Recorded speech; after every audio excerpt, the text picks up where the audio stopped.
ulang dulu materi syarat pembayaran ya. Oke, kita create, kita next ya. 102 potongan penjualan. Ya, proses. Ada soal. Jadi yang membeli berarti Vaganza itu supplier jasa ya kan. Jadi kita new pertama Vaganza S1 gitu ya. Kemudian kita new lagi Rajasa S2. Kita new lagi sama sekarang Santana S1 misalkan. Kita new lagi Niagara. Itu rekening lingkar akun itu apa ya, jangan di akhir di bawah lingkar akun salah nanti ya. Kita ulang lagi, bukan kita ulang, kita jemput belakang gitu ya. Nah ini lingkar akun kita atur ini di awal, lingkar akun harus di awal ya, jangan sampai transaksi sudah mulai baru diatur salah jadinya.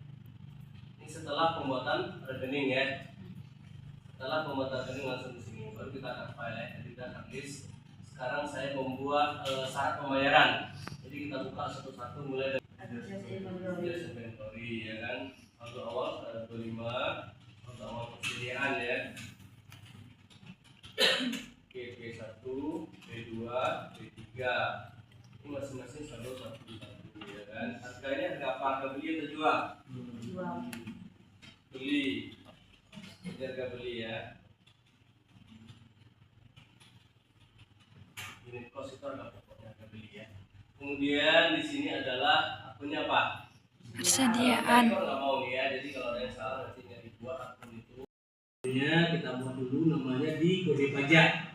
Dari menulis ada text codes ya, atau kode pajak. Kita klik, banyak sekali kode pajak di sini kan. Jadi hilangkan dulu sekarang atau nanti, saya hilangkan sekarang aja. Kita tinggal di pajaknya PPN. Dan kita buat pajak pertambahan nilai. Kemudian tipe pajaknya saudara pilih nanti GST ya, Good and Service Tax, pajak barang dan jasa. Di mana tarifnya sesuaikan dengan untuk pajak yang dipilih namanya input tax ya. Pajak yang dibayarkan kita pilih input tax. Kalau bahasa Indonesianya PPN keluaran, PPN masukan. Itu istilah pajak. Nah, dimana nanti ini bisa di-rename, diganti ya. Bisa di-rename. Cara di-rename pergi ke akun, kemudian keluaran PPN masukan juga boleh. Ya, kita lihat ya, di sini namanya PPN penjualan. Jadi kapan kita mengumpulkan saat penjual, kapan kita bayar saat membeli. Yang kedua di cut file di bagian supplier dan customer itu kode pajaknya diatur ya. Dulunya teks kodenya itu NT. Ya kan, dan ongkos sangkut juga NT. Sekarang di kasus ini perlu asumsi di sini ya. Kalau ongkos sangkut tidak kena pajak, contohnya gitu ya. Jadi nanti di soal ujian kayak gini, ongkos sangkut tidak kena pajak. Tapi kalau misalkan di perusahaan ongkos sangkut kena. Kemudian semuanya berarti ya diganti ya. Jadi kalau pembelian saja yang dikenakan pajak, maka hanya yang diganti itu yang bagian atas saja. Nah, gitu ya. Begitu juga, tapi semua diganti berarti ya. Ini diganti. Kalau ongkos sangkut tidak dikenakan pajak, maka yang diganti hanya nomor 1 saja. Kalau saudara membuat NT, sekarang ganti dengan PPN ya, pajak pertambahan nilai. Oke, jadi begitu juga. Ada dulu waktu ujian beda nilainya, kenapa beda? Yang produk 1 diganti dengan PPN, produk 2 lupa nggak diganti. Maka yang kena pajak cuma produk 1 saja. Nah, jadi ya. Jadi semuanya komprehensif gitu ya, diganti. PPN, pajak pertambahan nilai. Oke, kemudian di selling detailnya ganti PPN, pajak pertambahan nilai. Oke. Itu yang ketiga ya. Kalau sudah, maka sekarang sangkut ini kita cadangkan dulu, kita siapkan dulu rekeningnya biar tidak bingung. Nanti buat aja ongkos sangkut penjualan di bawah potongan penjualan. Jadi tambah lagi rekening baru, ongkos sangkut penjualan.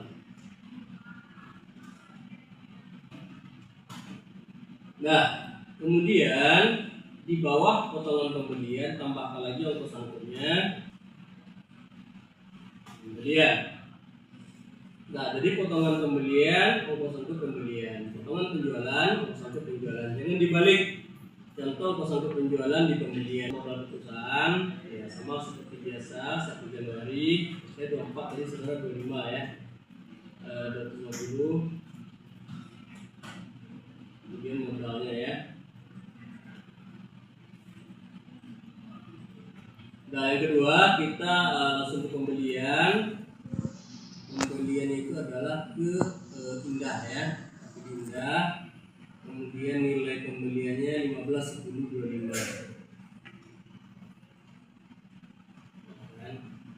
Anggap P1, P2, P3. Ini harganya nih hati kalau misalkan ini karena saya udah ulang gitu kan beda kan. Ini kalau kayak gini saudara jangan pandang dipandang-pandang saja, tidak dikoreksi gitu ya. Saudara report salah jadinya. Kenapa salah? Menghargainya salah kan? Jangan sampai gara-gara ini tidak bisa dirubah, nilai ini belum masuk pajak, nah, pajak tidak ditambah di bawah.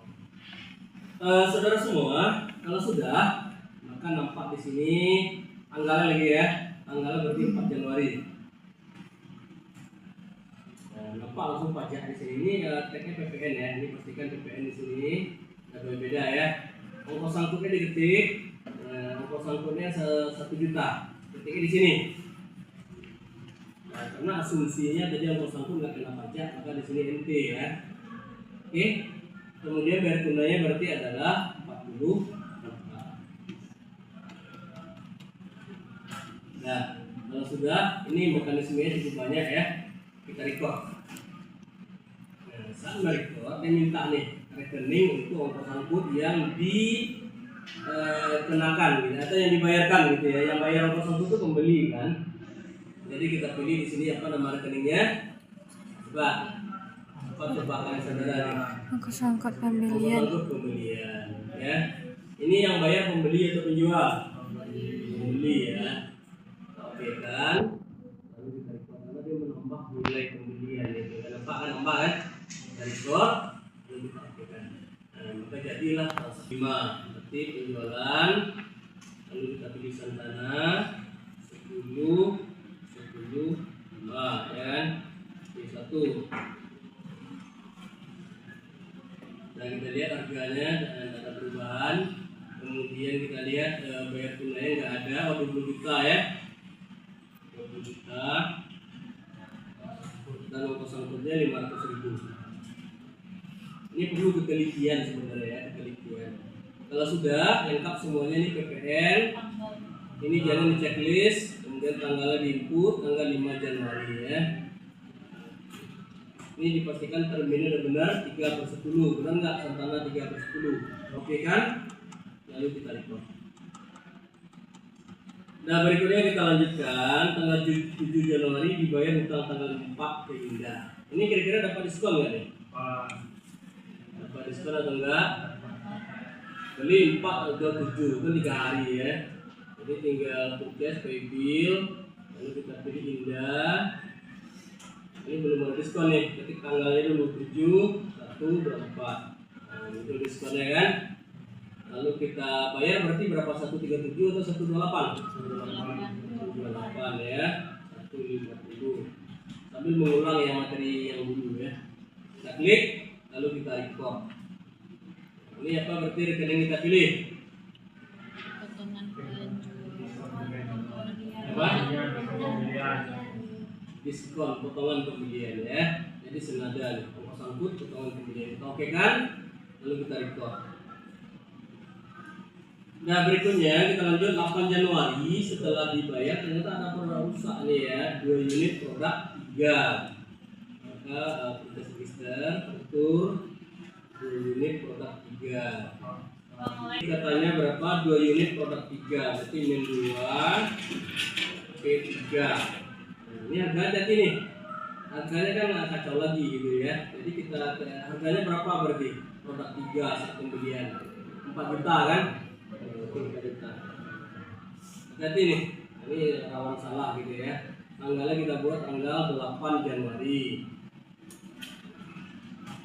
Kemudian kalau sudah kita record, ini jangan diganti pula NT ya, biarkan apa adanya. Ini juga biarkan ya, kita record.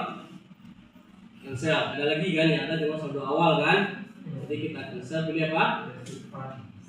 Pilih di apply kan nggak ada ya, cuma saldo awal. Jangan di apply ke saldo awal, asumsinya gitu ya. Kita refund 8 Januari 24. Kalau sudah di record close. Nah berikutnya tanggal 13 Januari rusak lagi ya kan, 2 produk 1 ya, Santana. Oke, min 2 min 1 ya kan, ya udah benar ya. Tanggalnya yang belum kita buat tanggalnya 13 Januari. Oke, benar ya. Berapa 2 unit produk 1 gitu kan. Kalau sudah kita record, lalu kita play. Kemana? Tanggal 5 ya. Oke, tanggal 5 buat tanggalnya 13 Januari 24. Ada diskon nggak? Nggak usah dianggap abaikan saja. Kalau sudah di record. Nah, terakhir tanggal 13 Januari dilunasi seluruh hutang. Seluruh hutang ini ya. Jadi perhatikan. Lalu kita pilih Santana. Penting tanggalnya dulu diketik ya. 13 Januari 24. Nah, dapat diskon ya. Oke, dapat diskon. Berarti karena semuanya, ini hati-hati nih, dibayar seluruh hutang, kan gitu kan? Kalau seluruh itu klik aja nih, reset all. Tapi tanggalnya dulu diketik, jangan sampai tanggalnya diketik, misalkan salah tanggal gitu kan. Nggak ada diskon lalu reset all, salah angkanya berarti, ya. Jadi pastikan dulu tanggalnya benar, ya kan? Muncul diskonnya, kalau benar dapat diskon gitu ya. Kalau sudah baru di reset all. Kan angkanya beda ya. Ini banyak nih yang mau salah kayak gini. Dia diskonnya belum muncul sudah di reset all. Jadi yang dibayar itu tidak benar nilainya. Oke, kalau sudah di record, kita oke kan. Apa yang kita pilih berarti di sini? Potongan penjualan. Ini kan senang. Ini apa nih? Komplain nggak apa-apa, biasa saja. Kita oke kan, lalu kita record. Yang pertama saya mencek dia agak beda dikit, nggak apa-apa ya. Ini sudah benar 10, 5, 20. Tapi kalau udah dapat ini udah dapat C kan gitu kan. Kemudian saya cek laba ruginya sudah benar juga, kalau nggak salah. Kalau nggak salah itu benar ya. Laba ruginya 16.560 kalau nggak kan. Tapi di pembeliannya salah, agak salah. Kenapa salah? Karena saya tadi ongkos angkut tidak dikenakan pajak. Ya, jadi beda dikit gitu ya. 160 350. Di sini 160 445 gitu ya. Kenapa berbeda?